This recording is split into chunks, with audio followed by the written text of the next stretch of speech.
স্ত্রীকেও আমরা ডাকবো, আর তাকে করে তার স্ত্রীকেও ডাকবো। আর কেউ যদি তার স্ত্রীর বিরুদ্ধে স্পেসিফিক অভিযোগ থাকে, মামলা করে, সেক্ষেত্রে তাকে আমরা গ্রেপ্তার করবো। তবে তদন্তের স্বার্থে আমরা যখন রিমান্ডে আনবো, তখন তার স্ত্রীকে আমরা মোকাবিলা করবো। আমরা পরে জানাবো।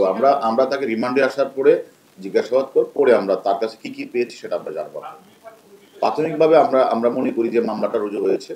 সে যে মানে মানে ওই সিল নিজেই সিল মেরেছে, নিজেই স্বাক্ষর করেছে, রাতের অন্ধকারে লাশ দাফন করেছে, এটাতে সদুত্তর দিতে পারে না।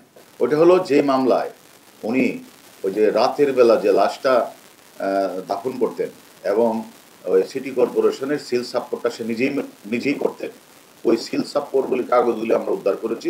সে কারণে আমরা নিজেরাই, যেহেতু সে মানে মানে লাশ দাফন করার যে পুলিশের যে সিটি কর্পোরেশনের যে অনুমোদনটা সে তো নেই না, সে নিজেই তো মানে লিখে মানে সাইন করে এই কাগজপত্র সিলগুলি আমরা তার কাছ থেকে উদ্ধার করেছি। এটা আমরা বাদী হয়ে একটা মামলা করেছি। আর বাদী আরও 2টা বাদী তারা অলরেডি মামলা রুজু করে ফেলে থানায় আছে।